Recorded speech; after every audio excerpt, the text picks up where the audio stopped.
Tema kita tentang menunjukkan iman melalui perbuatan. Ini ada bahasa Inggrisnya, cuman saya nggak cantumin Bapak Ibu ya. Takut salah ngomong. Nanti saya di demo lagi. Jadi karena sekarang lagi banyak demo, jadi saya nggak mau nyebutin bahasa Inggrisnya, takut saya salah.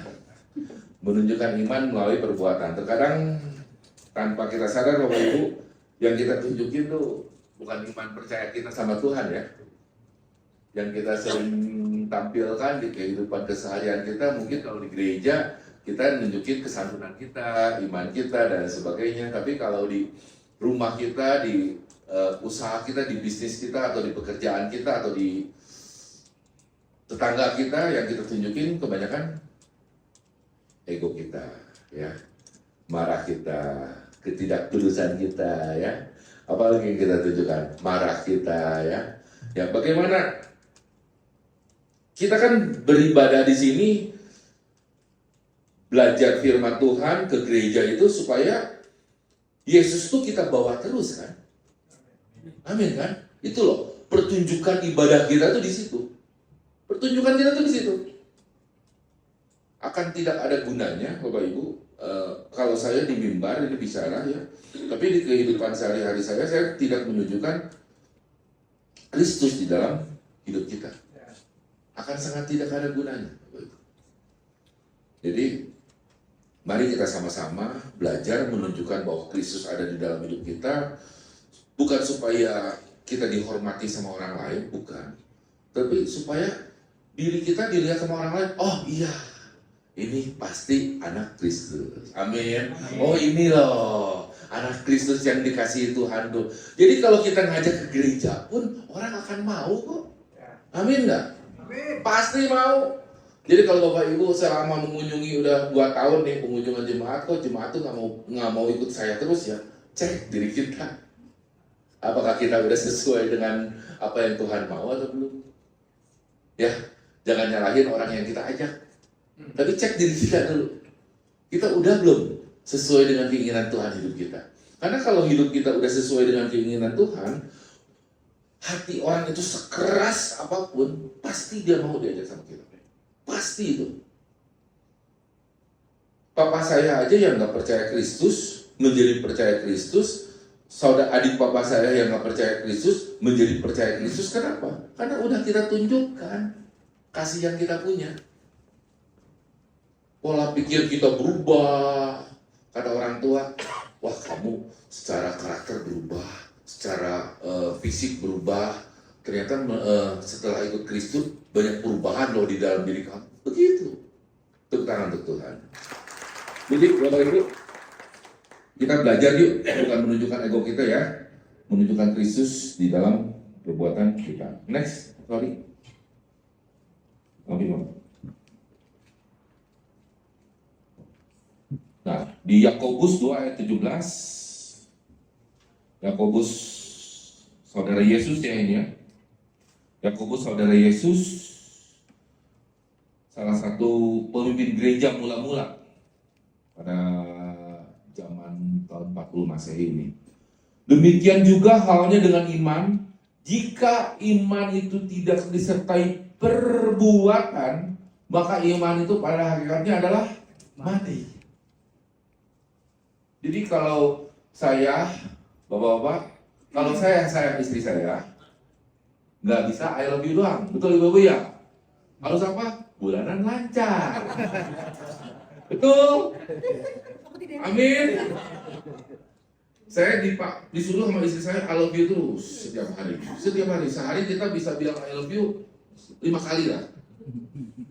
Tapi kalau uang nggak lancar, kan artinya bukannya udah beda Bapak Ibu. Udah beda. Ini tepatnya istri saya ya. Jadi penting Bapak Ibu untuk kita juga harus ada perbuatan untuk keluarga kita, untuk anak kita, anak-anak juga ya, adik-adik di sini ya. Kalau ingin dibanggakan oleh orang tuanya, ya kita harus berprestasi juga di sekolah. Amin, adik-adik. Adik-adiknya mana nih? Amin. Jadi perbuatan itu perlu kita lakukan. Jadi Kalau tanpa iman, tanpa perbuatan, ya kita mau menjangkau jiwa pun, atau kita mau mengajak orang ke gereja, atau mau mengajak pasangan kita berubah, atau mau mengajak teman di gereja kita berubah, sulit, sangat sulit. Ini Yakobus ini menjadi percaya kepada Yesus ya, karena dia setelah melihat Yesus bangkit. Jadi kita pun begitu Bapak Ibu, kita nggak akan sulit dihargai orang, atau kita ingin disayang sama orang, tetapi perbuatan kita nggak sesuai dengan yang menyenangkan Tuhan. Kita itu sulit Bapak Ibu. Jadi Bapak Ibu di sini tolong, kalau kita kalau kita dibenci satu orang nggak apa-apa ya Bapak Ibu ya. Tapi kalau kita nggak disukai oleh banyak orang, kita cek diri kita. Kita cek. Nah, anggota DPR sekarang terbukti ya, dia bisa ngecek dirinya. Kenapa? Karena yang hujatnya banyak. Kalau satu orang dua orang dia masih petantang-petenteng, tapi kalau udah se-Indonesia menghujat, wah repot juga.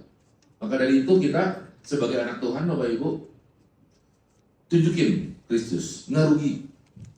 Saya juga awal-awal ngerasa rugi ya, merasa aduh gimana ya, saya bilang ke Pak Ampi juga, aduh Pak Ampi rugi, nggak rugi katanya.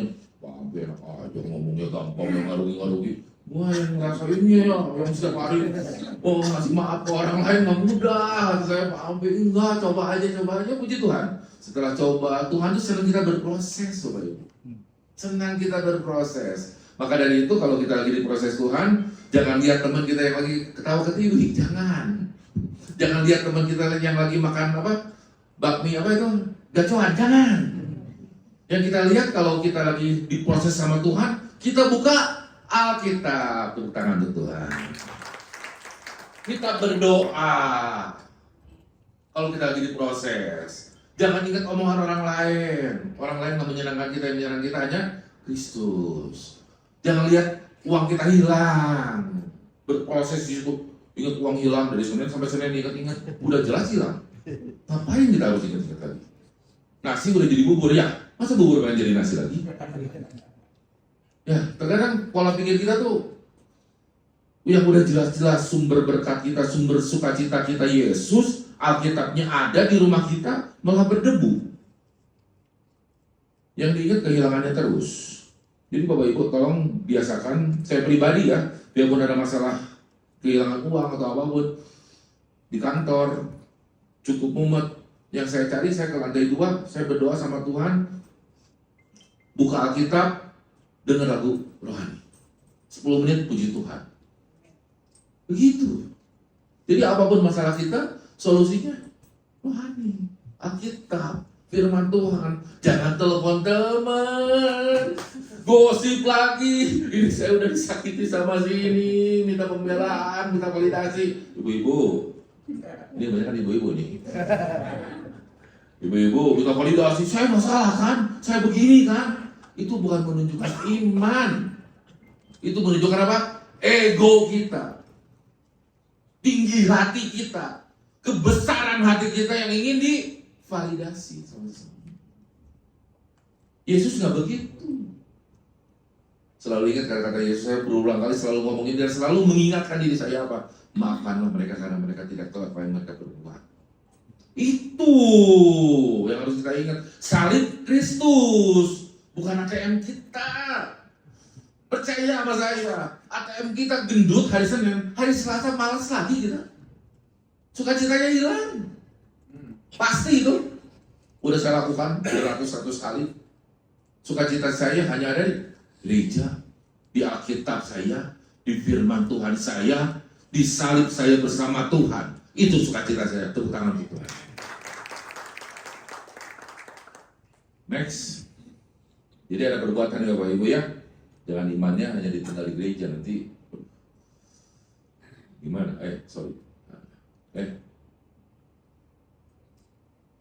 Kita tidak melakukan perbuatan baik karena kita baik, tetapi karena Allah baik dan terlebih dahulu telah berbuat baik bagi kita. Kita juga tidak melakukan perbuatan baik untuk memperoleh keselamatan, sebab keselamatan adalah kasih karunia Allah semata, bukan hasil usaha kita. Ini kenapa saya tampilkan Bapak Ibu ya, biar kita belajar nanti sama-sama Bapak Ibu ya.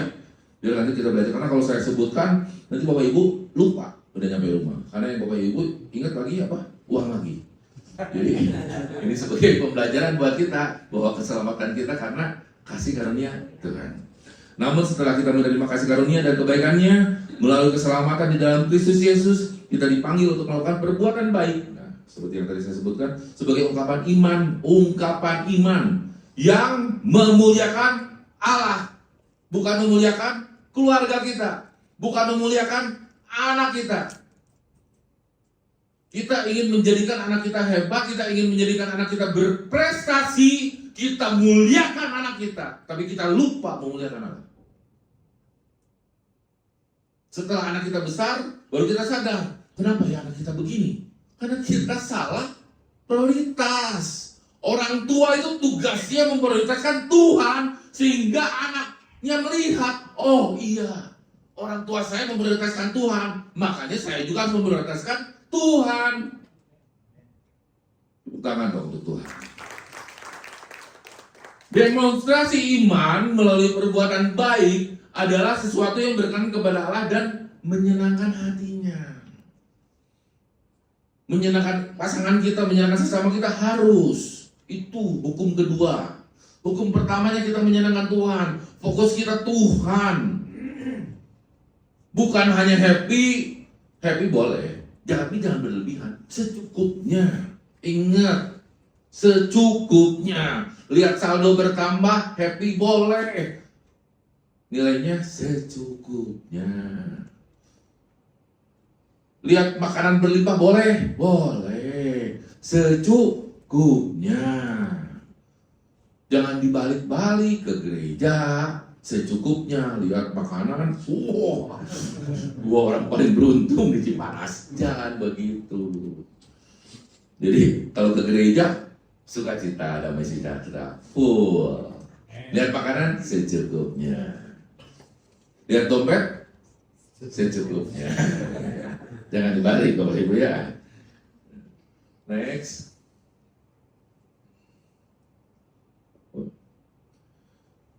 Iman kita, coba tolong next.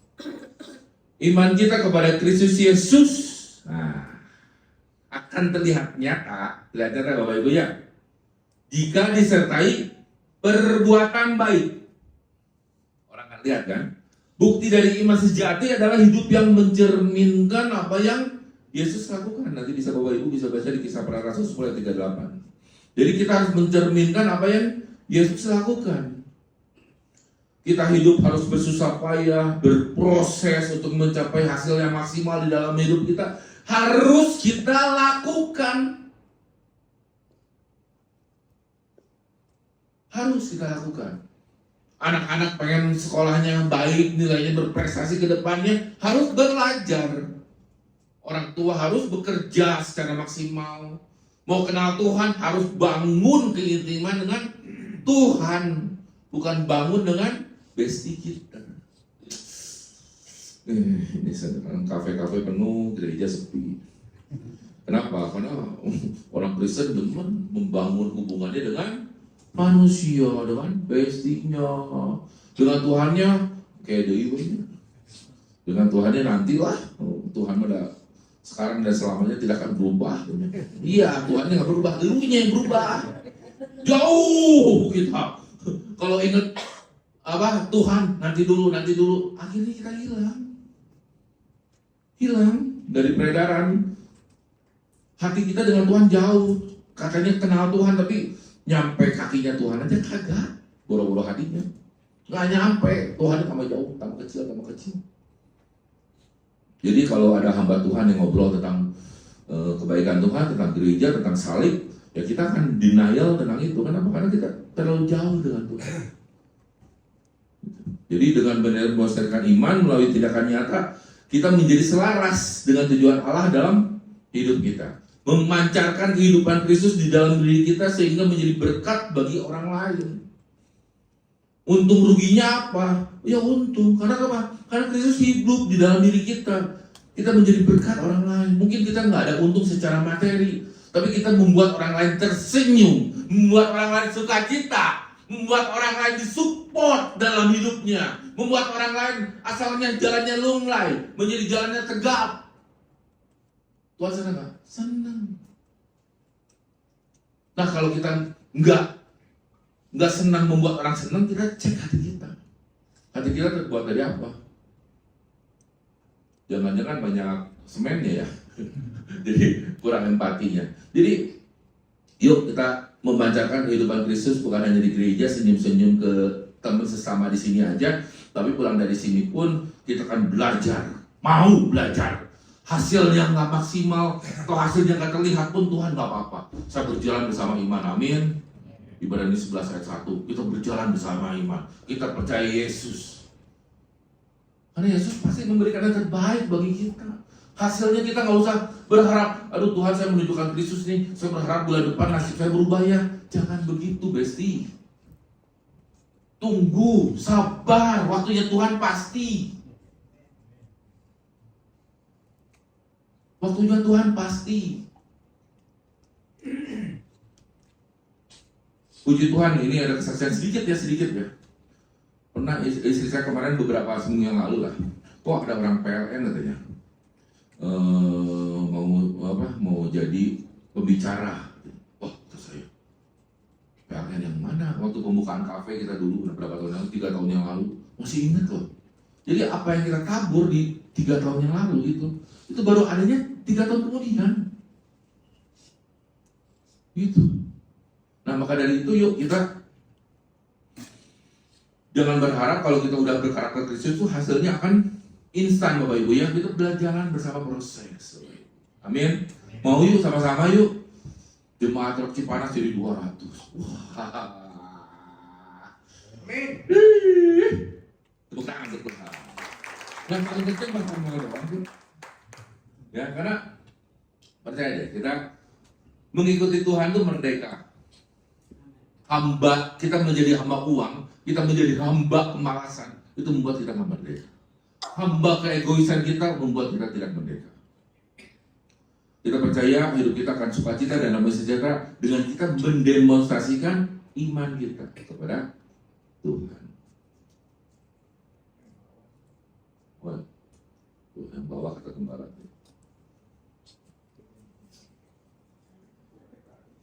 Masuk ke poin pertama. Menunjukkan hidup melalui perbuatan. Menunjukkan iman melalui perbuatan. Hidup dalam kasih kepada sesama. Di Matius 22 ayat 39. Dan hukum yang kedua yang sama dengan itu ialah kasihilah sesama manusia seperti dirimu sendiri. Nah ini harus kita tanamkan Bapak Ibu. Ini salah satu ayat pertama juga yang saya tahu. Dan saya cukup kaget ada ayat Kristen seperti ini. Dan kita tuh harus tanamkan, harus setting hati kita ini. Jangan ini dianggap kasih sesama manusia seperti dirimu sendiri itu hal yang tidak mungkin. Kita harus setting terus hati kita seperti itu. Masukin ke pikiran kita. Paksa pikiran kita masuk seperti itu firman ini. Biar firman ini apa? Hidup. Dan akhirnya lama-kelamaan kita akan ngerti, oh ternyata semua orang yang membuat kita baru kenal tuh ternyata luar biasa ya, baik ya. Nah itu yang membuat kita menjadi sukacita Bapak Ibu. Yang membuat kita tuh berjalan tuh selalu berpikirannya apa? Positif. Yang membuat kita tuh akhirnya mempunyai apa? Kebijaksanaan seperti Yesus. Yang membuat kita mengerti apa yang Paulus bilang. Membuat kita mengerti, oh kenapa Yesus disalibkan untuk kita. Setelah apa? Setelah kita masuk dulu ke hati setiap manusia. Kita turunkan ego kita turunkan tinggi hati kita. Masuk. Oh, ternyata kita hidup itu buat apa? Kita akan mengerti. Jadi, untuk kita menjadi seperti Kristus, kita harus seperti Yesus juga. Turun dari surga ke bumi. Begitupun kita harus turunkan. Jadi kalau kita udah mengerti ayat ini, kita akan bisa masuk ke semua karakter suku bangsa di negara kita. Bahkan di dunia. Pasti bisa masuk. Ke hatinya pun kita akan mengerti.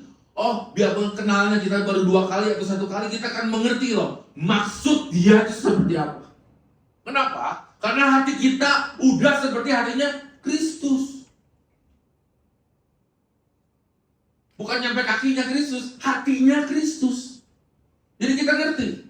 Nah, Bapak Ibu, mari hal-hal ayat seperti ini kita pahami bukan hanya dibaca aja, bukan hanya dimengerti aja, tapi harus kita latih. Mungkin Bapak Ibu udah 1000 kali dengar ayat ini, tapi kalau nggak dilatih ya nggak bisa Bapak Ibu. Apakah Ibu kenal Tuhan? Belum. Kenapa? Karena standar kita masih standar dunia kasihnya. Nah, Yesus itu standarnya udah standar Allah. Kita harus seperti standar Allah.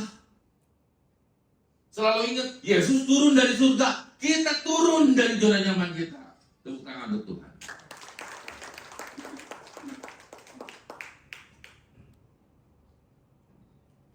Next. Dalam Matius, sorry.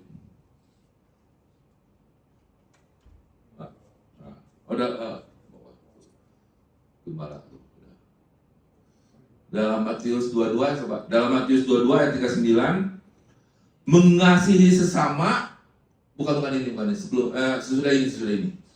Dalam Matius 22 ayat 39, mengasihi sesama seperti diri sendiri adalah perintah kedua yang terbesar. Kasih ini harus diwujudkan dalam tindakan nyata, bukan hanya dalam kata-kata. Tuhan Yesus mendefinisikan hukum dalam prinsip-prinsip, intinya cintailah Tuhan dengan segala yang kau miliki dan cintailah sesamamu manusia seperti dirimu sendiri. Jadi cintailah Tuhan dengan segala yang kita miliki. Amin. Punya kita, punya Tuhan. Suami bukan punya istri, punya saya, bukan. Punya Tuhan.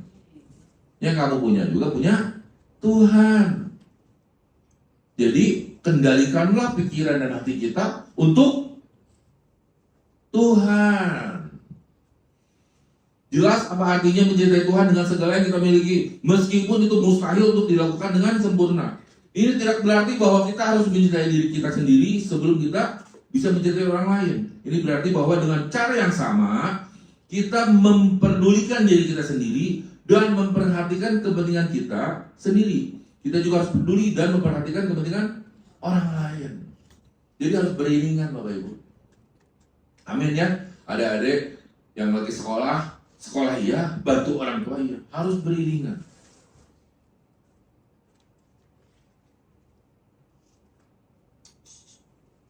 Nah, yang kedua, tema kita menunjukkan iman melalui perbuatan. Rajin dan tekun melakukan perbuatan baik. Jangan kita seringkali manusia udah berbuat baik sebentar minta balasannya. Bener nggak ibu-ibu? Wah, berbuat baik satu, suami gua nggak sayang. Gua udah masakin dia seminggu berturut-turut. Mana THR belum cair. Langsung kita pasang muka, gemes. Langsung kita makan. Mana kata suami itu, nah boro-boro THR cair tuh, muka lu aja gemes mulu katanya. Jadi kita harus rajin dan tekun melakukan perbuatan baik. Galatia 6 ayat 9, janganlah kita jemu-jemu berbuat baik, karena apabila sudah datang waktunya kita akan menuai. Jika kita tidak, menjadi lemah. Ada bahasa Sundana saya nggak ngerti tuh. Karena yang bikin Jerman Pak Bob ya. Jadi kita harus berbuat baik terus, kita latih. Seperti yang tadi saya bilang, Yesus menjadi kuat, Yesus menjadi tahan uji, Musa, nabi-nabi menjadi tahan uji setelah apa? Melakukan perbuatan baik. Begitupun kita. Jadi ada orang peribahasa bilang, jangan lelah berbuat baik. Betul, berbuat baik terus. Mungkin dunia melihat kita bodoh, mungkin dunia melihat kita pengecut dan lain sebagainya, ya gak ada masalah. Lawang yang nanti kita garansi masuk surga kan Yesus ya, bukan saudara kita ya, betul ya, bukan hamba Tuhan juga, bukan sesama kita, apalagi saudara kita. Mereka bukan panitia surga Bapak Ibu, bukan. Jadi ya kita berbuat baik. Kalau hati kita Tuhan menyuruh itu ya kita berbuat baik. Jadi jangan ragu untuk tidak berbuat baik. Kita mungkin sering dikecewakan oleh orang yang kita udah berbuat baik tapi orang tersebut jahat sama kita ya. Ya nggak apa-apa. Yang bertumbuh siapa? Coba saya tanya. Kita kan. Karena kita udah menabur benih kan di tanah yang subur kan. Lah dia gersang. Percaya Bapak Ibu, saya udah umur 46 tahun, ya mungkin ada beberapa yang umurnya lebih dari saya, karena saya di sini termasuk Gen Z ya kayaknya kalau di gereja ini maaf ya. Saya kalau di gereja ini Gen Z ya. Kalau di Cianjur, saya Gen X, kalau di sini saya Gen Z, puji Tuhan. Jadi jangan pernah lelah untuk berbuat baik, Bapak Ibu. Itu nggak membuat kita lemah. Dunia bilang kita lemah, tapi Tuhan kuat. Amin. Kenapa contohnya? Kenapa kita bisa terlihat kuat? Karena kita bisa menangisi penderitaan orang lain. Nggak tertawa. Jadi kalau ada orang tertawa melihat penderitaan orang lain, dalam hati kita aja ya, dalam hati kita sebutnya, maafkanlah mereka Tuhan, mereka kayak orang Farisi. Iya, orang Farisi nyiksa Yesus dia ketawa-ketawa kan? Ya, seperti itu. Jadi janganlah kita berbuat baik, Bapak Ibu ya.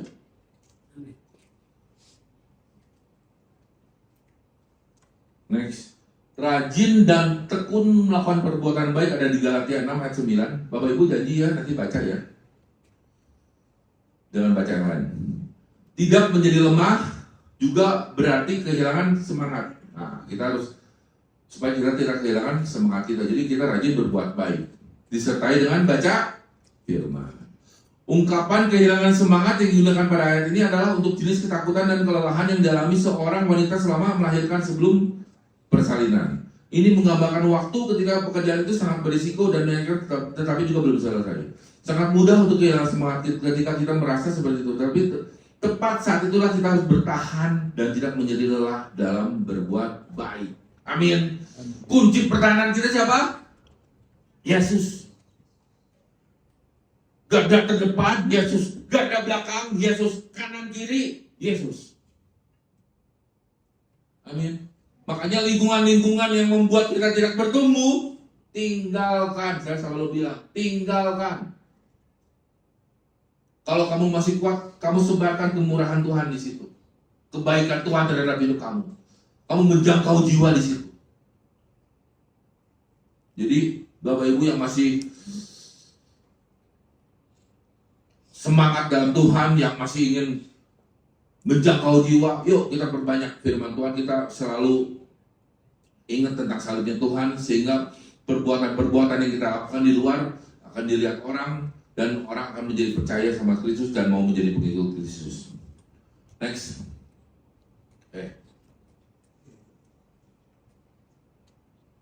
Rajin dan untuk melakukan perbuatan baik. Next. Rajin dan tekun melakukan perbuatan baik, Galatia 6 ayat 9, tidak menjadi lelah dalam berbuat baik pada waktu yang tepat, kita akan menuai hasilnya. Perbuatan baik yang konsisten mencerminkan iman yang hidup. Jadi seperti tanaman, seperti hewan yang kita pelihara, kita kasih makan. Jadi perbuatan baik pun kita harus lakukan seringkali. Bukan hanya pada saat ada orang lain, kita tunjukkan kebaikan kita, show off hanya untuk memenuhi instastory kita. Like-nya sedikit, lelah berbuat baik, orang gak sayang sama saya. Anak muda. Makanya saya nggak main IG berapa? Karena saya lelah nungguin like. Jujur aja. Karena saya juga senang validasi, makanya aduh Tuhan, karena saya senang validasi dari sesama manusia, lebih baik saya nggak main IG. Saya tahan ego saya. Untuk apa? Supaya saya lebih banyak berpikir tentang Tuhan dan menyenangkan sesama secara offline. Coba kalau dulu ya, waktu saya main Facebook saya nungguin like. Aduh, kemarin 2 bulan yang lalu like saya 50 nih. Kenapa sekarang 30 ya? Yang dipikirin itu aja sepanjang hari. Besok pagi-pagi bangun, lihat like-nya. Boro-boro ingin ngebantu orang lain. Enggak, ngebantu diri sendiri aja dan mental belum beres. Hati kita ada di mana itu? Di dunia. Ke gerejanya hanya di awang-awang. Akhirnya firman Tuhan yang disampaikan oleh pendeta nyampainya, sampai ke kamera itu doang, nggak nyampe ke kita, boro-boro nyampe ke telinga kita, kagak nyampe. Kenapa? Karena yang kita pikirin apa? Handphone kita, like-nya berapa orang? Yang kita pikirin omongan orang lain. Kita nggak bisa move on di dalam kehidupan real kita. Kenapa? Karena yang dipikirkan kita apa? Ego kita. Hak-hak kita yang kita ingin ini terima. Begitu. Tuhannya boro-boro. Bukan di Cianjur lagi, Tuhannya kayaknya udah ditinggalin di Jakarta kayaknya. Ya, lanjut. Siap jualan nasi liwet hijau Bumi keliling Sukabumi. Siap jualan, ada 100 box ya Erik ya? 100 box. Oke, Tuhan berkati sambil kunjungan jemaat ya.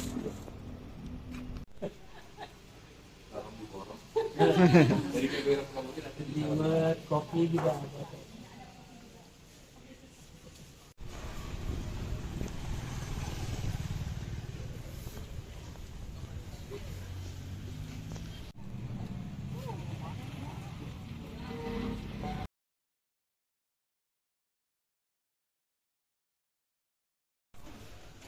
Ya, nawarin nasi liwet buat dana Natal hanya 25.000. Oh, buat sore tuh Om. Ayam, Ayam. ayamnya ada yang paha nggak? Ini yang paha. Itu dada kayak ada yang paha. Ada kasih paha. Enak banget kan?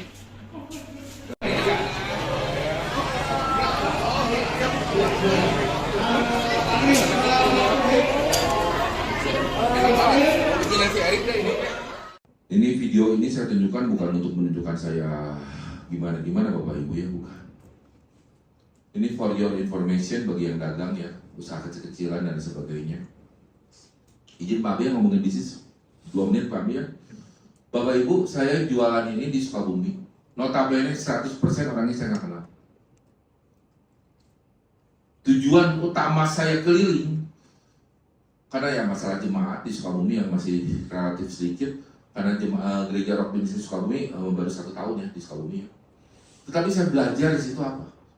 Untuk kasih tahu bahwa ada loh gereja Rock Ministry Sukabumi di situ. Itu pertama. Dan saya nggak nyangka ternyata dagangannya laku juga. Dan saya jual agak mahal ya, 25.000 nasi box, 15.000 kopi susu.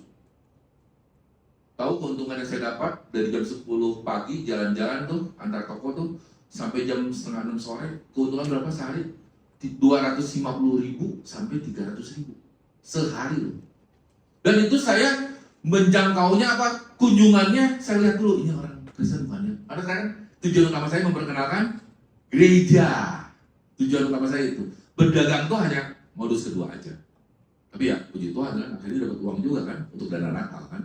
Karena memang tujuannya uangnya buat dana Natal. Jadi boleh lah pada saya seperti itu.